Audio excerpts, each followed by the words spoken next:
नमस्कार दोस्तों, एक नए वीडियो में आप सभी का स्वागत है।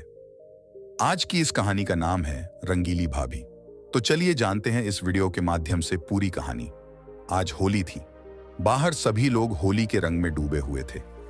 कोई किसी को रंग लगा रहा था तो कोई गुलाल, कोई किसी पर रंगों भरी पिचकारी मार रहा था तो कोई कीचड़ में लिपटा हुआ कुछ अलग ही नजर आ रहा था। लेकिन सभी की जबान पर एक ही बात थी, होली है भाई, होली है। बुरा ना मानो, होली है। लेकिन बाहर के इतने शानदार रंगों से अनजान राकेश अपने कमरे में बैठा मोबाइल में गेम खेल रहा था। तभी उसकी आंखों पर किसी ने पीछे से अपना हाथ रखा। राकेश, कौन? माया। अरे पहचानिए पहचानिए। राकेश, माया भाभी। माया, अरे वाह देवर जी, आप तो तुरंत पहचान गए। माया ने अपना हाथ राकेश की आंखों से हटाया और जैसे ही उसने अपना माथा हटाया तो उसने देखा कि उसके सामने न सिर्फ माया भाभी ही नहीं बल्कि दिया और कोमल भाभी भी हैं।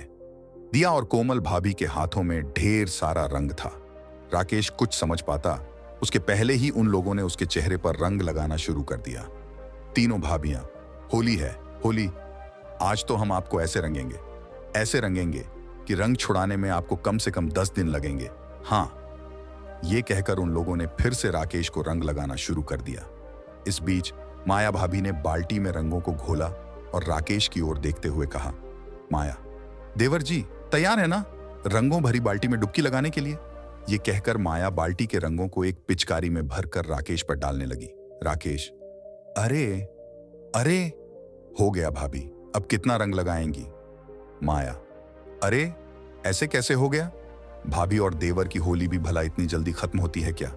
ये कहकर उन तीनों ने राकेश को पकड़ा और उसे बाहर ले जाने लगी। राकेश, अरे कहां ले जा रही हैं मुझे आप लोग? दिया, आप भी ना सवाल बहुत पूछते हैं, चलिए ना जहां ले जा रहे हैं वहां। उसके बाद तीनों भाभी राकेश को एक रंग के भरे टब के पास ले गई। राकेश ने जब रंगों से लबालब भरे उस टब को देखा तो बोल पड़ा, राकेश, ओह तेरी, अभी और भी रंग बाकी है। राकेश की बात अभी खत्म भी नहीं हुई थी कि दिया भाभी ने उसे जोर का धक्का मारा और वो उस टब में जा गिरा। उसके बाद सारी भाभियां जोर जोर से खिलखिलाकर हंसने लगीं और उससे कहने लगीं, कोमल, क्यों देवर जी, आ रहा है भाभियों के साथ होली खेलने का मजा? राकेश, आ तो रहा है, लेकिन ऐसा लग रहा है कि होली एक तरफा हो रही है। माया, अरे ऐसा क्यों? राकेश, क्योंकि अभी मैंने कहा लगाया है आप लोगों को रंग। अरे जैसे आप लोगों ने मुझे रंगों से भर दिया, मुझे भी तो आपको रंगों से भरना है। ये कहकर वो टब से बाहर निकला और तीनों भाभियों को टब में धकेलने लगा। दिया, अरे यार, ये देवर जी क्या कर रहे हैं? तीनों भाभियां, अरे छोड़ दो मेरा हाथ। अरे देवर जी छोड़िए ना। राकेश, अच्छा जब आपकी बारी आई तो कह रही हैं छोड़िए छोड़िए। अरे कैसे छोड़ दें आपको? उसके बाद राकेश सभी को उस टब में डाल देता है और खुद भी टब में कूद जाता है। राकेश, हाँ भाभी, अब होगी देवर और रंगीली भाभियों की जबरदस्त होली। टब में चारों के चारों होली की खुमारी में डूबे हुए थे। राकेश कभी माया भाभी को रंग लगाता तो कभी कोमल भाभी को, तो कभी तीनों भाभियां उसके चेहरे को फिर से रंग देती। राकेश, क्यों रंगीली भाभियों, ये वाली होली कैसी है? तीनों भाभियां मस्त है। होली का मतलब ही यही है कि सब सही गलत को भुलाकर गले मिला जाए और मस्ती के रंगों में डूबा जाए। ये कहकर तीनों भाभियों ने राकेश को गले से लगा लिया। राकेश ने कभी सपने में भी नहीं सोचा था कि इस मोहल्ले में आने के बाद उसकी पहली होली इतनी शानदार और यादगार होगी। 6 महीने पहले ही तो वो इस मोहल्ले में रहने आया था। एक दिन जब वो अपनी बालकनी में खड़ा था, तभी उसकी नजर सबसे पहली बार माया भाभी पर गई थी। माया भाभी उस समय अपनी बालकनी में खड़ी अपने बालों को सुखा रही थी। माला भाभी की खूबसूरती देखकर वो बार बार उनको देख रहा था। राकेश, वाओ, कितनी सुंदर है ये, क्या तीखे नैन नक्श है इसके लंबे घने काले बाल कितने प्यारे लग रहे हैं। तभी माया भाभी की नजर राकेश पर गई। राकेश और माया दोनों की नजरें मिली। राकेश बिल्कुल झेंप गया। तभी माया भाभी ने उसकी ओर मुस्कुराते हुए देखा और अपनी एक आंख दबा दी। माया भाभी की इस हरकत पर राकेश के दिल की धड़कन बढ़ गई और वो मन ही मन सोचने लगा, मस्त है, अरे वाह, इतनी जल्दी ग्रीन सिग्नल मिल गया मुझे, क्या किस्मत है मेरी। उसके बाद तो उन दोनों का नैन मटक हर दिन शुरू हो गया। कभी राकेश अपनी बालकनी में खड़ा उसका इंतजार करता, तो कभी माया अपनी बालकनी में उसका इंतजार करती हुई मिलती। उन दोनों ने इशारों इशारों में बातें करके एक दूसरे का फोन नंबर भी ले लिया था। अब वे घंटों बातें भी करने लगे थे।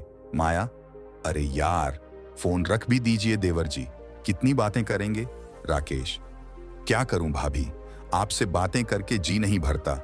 माया, वो तो ठीक है, लेकिन कुछ बातें कल के लिए भी रहने दीजिए मेरे प्यारे देवर जी, क्योंकि मेरे पति का फोन आने वाला है। यह कहकर माया भाभी ने फोन रख दिया। लेकिन इस बीच राकेश के साथ एक और घटना घटी। एक दिन राकेश बहुत देर से माया का इंतजार कर रहा था, लेकिन माया बालकनी में नहीं आई। राकेश, क्या बात है, बहुत देर हो गई, माया भाभी बाहर नहीं आई, फोन करूं क्या मैं उन्हें। राकेश बेसब्री से माला का इंतजार कर रहा था। तभी उसकी नजर माला की बालकनी में एक और खूबसूरत औरत पर गई। पहले तो राकेश को लगा कि वो माया ही है, लेकिन फिर जब उसने गौर से देखा तो उसे पता चला। राकेश, अरे ये कौन है, पहले तो कभी माया भाभी के यहां नहीं देखा। माया, कोमल और दिया एक ही बिल्डिंग में रहते थे। तीनों में बहुत ही ज्यादा बनती थी। इसका सबसे बड़ा कारण था कि वह तीनों की तीनों बहुत ही खुले विचारों की थी। माला ने जब अपने दोस्तों से राकेश का जिक्र किया तो तीनों उसके बारे में चर्चा करने लगे। दिया, सच में यार, बहुत ही हैंडसम है वो। कोमल, अच्छा, पर यार ये तो गलत बात है ना, पिछले 1 महीने से तू जिंदगी के मजे ले रही है और हमें अब बता रही है। माया, बता तो दिया ना, छिपाया तो नहीं। दिया, अरे हमसे क्या छुपाओगी रानी, हम तो दीवार के आर पार भी देख लेते हैं। राकेश कोमल को देखकर ख्यालों में खोया हुआ था। तभी बालकनी में माया और दिया भी आ गई। उसके बाद वो तीनों राकेश को देखकर मुस्कुराने लगी और उसे इशारों से मिलने के लिए बुलाया। राकेश जब पहली बार उनसे मिला और उन तीनों ने उसे जब ये बताया कि वे सभी उसे बहुत पसंद करती हैं, तो राकेश के मन में मेन लड्डू फूटने लगे। वो मन ही मन सोचने लगा, राकेश, वाह, इसे कहते हैं किस्मत का धनी होना, एक साथ 3-3 रंगीली भाभियों का प्यार। वाह राकेश, क्या किस्मत पाई है। माया, कोमल और दिया के पति बाहर जॉब करते थे। वो साल में कुछ दिनों के लिए अपने घर आते और फिर वापस लौट जाते। उन्हें अपनी पत्नियों पर बहुत भरोसा था, लेकिन वो उनके भरोसे को चूर चूर कर रही थीं।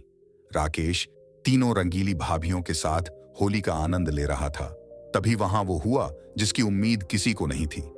माया, कोमल और दिया भाभी के पति वहां पहुंचे और उन्होंने अपनी पत्नियों को इस बेशर्मी में राकेश के साथ देखा तो उन सभी का पारा 7वें आसमान पर जा पहुंचा। माया का पति, ये सब क्या है, क्या है ये सब। माया जी, वो हम लोग होली खेल रहे हैं, पर आप लोग कब आए, आपने तो कहा था कि छुट्टी नहीं मिल रही है। माया का पति, छुट्टी मिल गई और इस छुट्टी ने ही तुम लोगों की पोल खोल दी। अरे इस तरह से कौन होली खेलता है, हम लोग बाहर तुम्हारी खुशियों के लिए इतनी मेहनत करते हैं और बदले में तुम लोग हमें ये दे रही हो। कोमल और दिया के पति भी अपनी पत्नी पर काफी आग बबूला हो रहे थे। कोमल और दिया के पति, हम लोग भी तुमसे दूर रहते हैं, अगर हम लोग वहां ये सब कर रहे होते तो तुम्हें कैसा लगता है। पति पत्नी का रिश्ता प्रेम और विश्वास का है, उसे इस तरह कौन आग लगाता है। राकेश, जो अब तक मस्ती में डूबा हुआ था, उसके दिल की धड़कन अब बहुत तेज हो गई थी। उसे लग रहा था कि उन तीनों के पति उसकी जबरदस्त पिटाई करने वाले हैं। वो भागने की ताक में था कि तभी माया के पति ने कहा, देखो, तुम लोग हमारे साथ खुश नहीं हो तो हम तुम्हें छोड़ देते हैं। तुम इस लड़के के साथ रहने के लिए आजाद हो, तुम लोग चाहो तो इसके साथ हमेशा के लिए रह सकती हो। हाँ। उनकी बातों को सुनकर राकेश ने कहा, अरे ये क्या बात हुई, मौज मस्ती तक तो ठीक है, लेकिन साथ कौन रहेगा, और वो भी इनके, जो अपने पतियों की सगी नहीं हुई, वो मेरी क्या होंगी, मुझे नहीं रहना इनके साथ। राकेश की बातों को सुनकर तीनों को बहुत ही अजीब लगा। उन्हें खुद से घृणा होने लगी। उन्हें अपने के पर बहुत पश्चाताप भी हो रहा था। उन्हें पहली बार एहसास हुआ कि उन्होंने कितनी बड़ी गलती की है। पश्चाताप के आंसू उनकी आंखों में दिखाई देने लगे थे। माया, हमें माफ कर दीजिए, हम गलत राह पर चल निकले थे।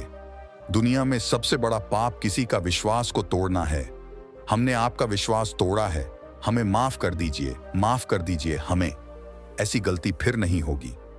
तीनों के पतियों ने उन्हें माफ कर दिया और वहीं पास में रखे रंगों को उन्हें लगाते हुए कहा, होली है।